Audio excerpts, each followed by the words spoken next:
back to another video here with Adventures with the VBs. Today I've got another mummy style sit down video and I'm going to talk about why I decided to stop breastfeeding. So if you're new here, please consider hitting that subscribe button because I would really love to have you here. I make mummy type of sit down videos and also do some family vlogging. So today I'm going to share a bit of my journey with regards to breastfeeding and then the decision and why I came to the decision to stop breastfeeding when I did. So I was extremely fortunate to, apart from a little bit of formula in the hospital that Finn required, I was able to exclusively breastfeed up to the age of 4.5 months, and then I had to make the decision to stop. So first of all, I'm just going to talk about my breastfeeding journey. So it started off obviously in the hospital. That first night after I delivered, Finn unfortunately had to go to the nursery. He had quite low blood sugars, so he did require some, I believe he had 3 bottles of formula in the nursery that first night. Obviously straight after delivery, your milk hasn't even come in, and it was really important that he had that milk, that formula, to get his blood sugars up. And so I have absolutely no doubt that that was the right thing to occur, and I don't have any hard feelings that that happened. Obviously, it would have been fantastic if Finn could have stayed with me that night and if we could have done some skin to skin and he could have tried to, latch a little bit longer than he did, although he did for, sort of about half an hour after delivery. After that, he wasn't able to. But at the end of the day, his safety was the utmost important thing, and bringing his blood sugars up.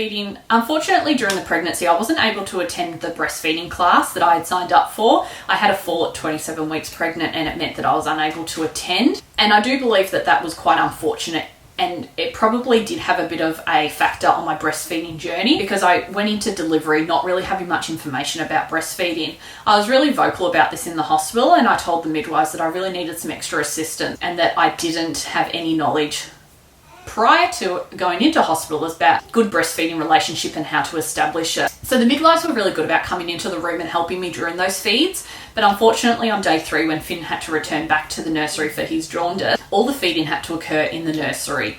And unfortunately in that time, I received no breastfeeding support, and it was really just up to me to try and power through and learn things myself.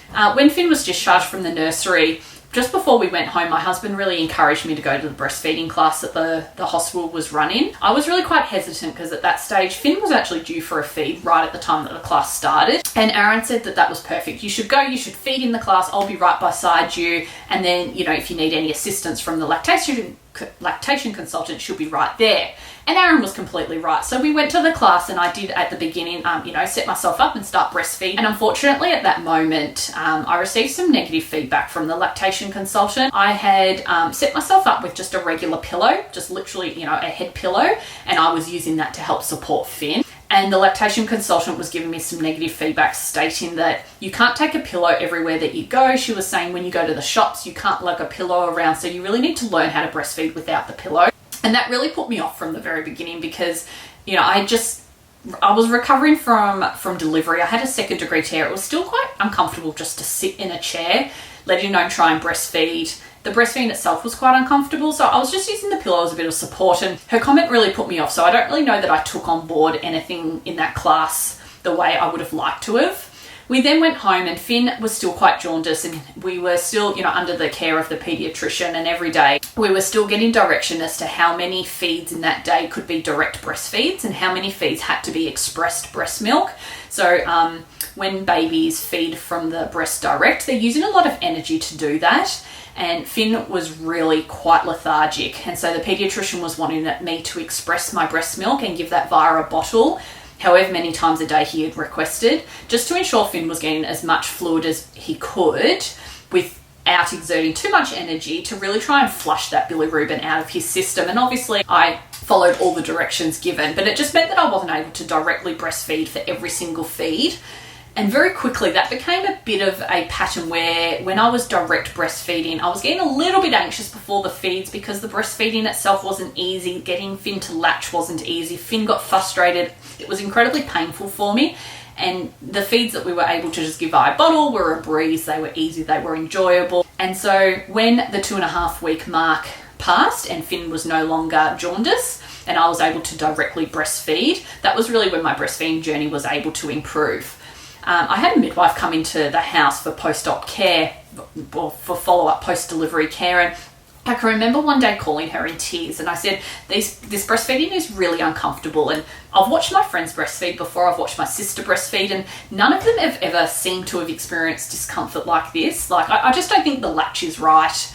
And I was just told that everyone's pain threshold was different, and that I obviously just had quite a low pain threshold. And again, I knew that that wasn't right. I know my pain threshold is quite good. I knew something was wrong, but unfortunately I had nothing else to go on. So I just kept, fiddling through myself with Aaron's support.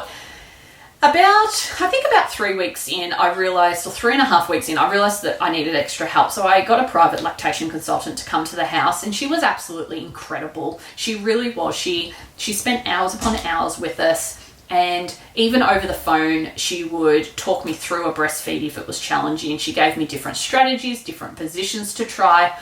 And by the 4-week mark, I really felt like we had this breastfeeding under control. And I remember the moment this photo was taken, and I remember at the time thinking that this was the first time that a breastfeed was, can I say, enjoyable? It was satisfying. Finn just latched. He was so content. It was obvious that he was so relaxed. I was so relaxed. It was uncomfortable, but it was completely tolerable. The pain that I had been feeling was not there, just by using these techniques that the lactation consultant had helped.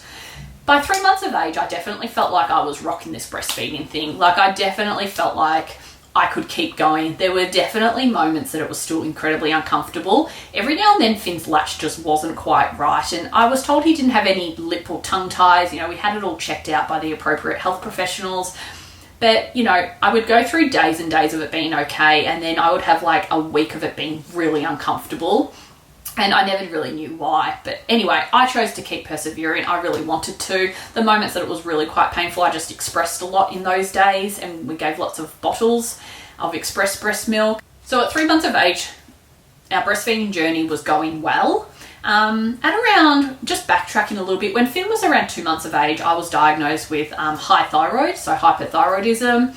And I guess just when we got the breastfeeding under control at 3 months of age is when my thyroid really spiked. My levels were quite high, and at that point I was losing weight quite rapidly. I was experiencing all those symptoms of high thyroid, so quite anxious, quite jittery, extremely fatigued, like fatigued beyond belief. Finn was actually sleeping through the night from 3 months of age, but my level of fatigue was like far worse than anything in the newborn phase, which is all a symptom of high thyroid. Although Finn was sleeping through the night, I was still getting up a couple of times a night to pump it as well, to express, because I was finding during the day Finn needed some top-ups. After the breastfeeds, sort of in the morning, I had enough milk to directly feed him, but then as the day went on, I would feed him and then he would still not be satisfied, so I'd give him some express breast milk. So at night I was pumping to get that milk supply for the next day. And by around 4 months of age, I had really gone through most of my freezer supply, and I was struggling to really pump what I needed for the next day. And it's at that point that I went to the GP and said, yeah, I think my milk supply is really dipping. Am I able to go on any medication to help boost my supply? I've tried all the natural things, the brewer's yeast, I've baked biscuits, increased my water supply, I'm eating lots, but I just can't maintain my supply. And at that point, the GP looked at me and said, at the end of the day, breastfeeding is very important, obviously, but also your health is really important, and I am not willing to just prescribe a medication to force your body to create more breast milk when your body is clearly struggling. She said, this is a sign that you need to start supplementing with some formula. Your baby will be okay, but I can't have two patients here in front of me. I can't have an unwell mother and a baby. So I went home after that appointment and I thought to myself, perhaps I will doctor shop. Perhaps I will go to a new GP and I'll go somewhere and I won't declare that I've got high thyroid, and perhaps they will just prescribe me the medication that I need. But really, that was so irrational, and I didn't do it. And I'm glad I didn't do it, because that was a really silly idea. So I accepted that my baby needed formula, and I breastfed when I could, and I gave, and I decided to start supplementing the top-ups with a bit of formula.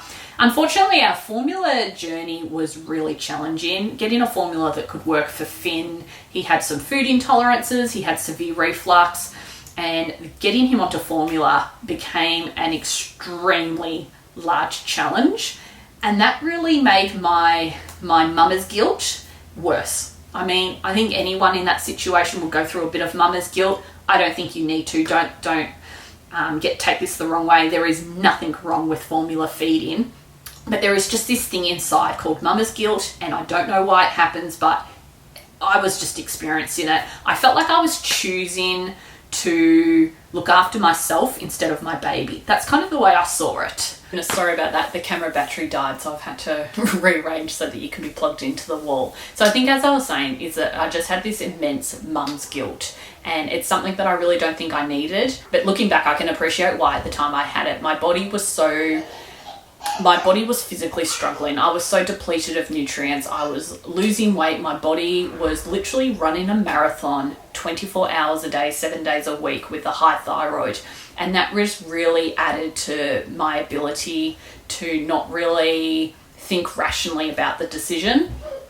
So, looking back, it was 100% the right decision to make at the time. There is nothing wrong with feeding your baby formula, and once we found the appropriate formula for Finn, he was absolutely fine and he was thriving on it. But at the time, the mama's guilt was really, really hard. So if you find yourself in that position at the moment, know that in the future you will be able to look back and you won't be having that intense feeling. Do I wish that I could have kept breastfeeding? Absolutely. Do I see my friends breastfeeding still now to this day and think, wow, I wish that could be me? Absolutely. But at the end of the day, the circumstances just didn't allow that, and I'm okay with that. I hope that this video has given you a little bit of insight into my breastfeeding journey and why I made the decision at 4.5 months of age to stop breastfeeding him. It is a decision that I wholeheartedly believe was the right one, and I am well and truly at peace with it. Thanks for watching. Bye.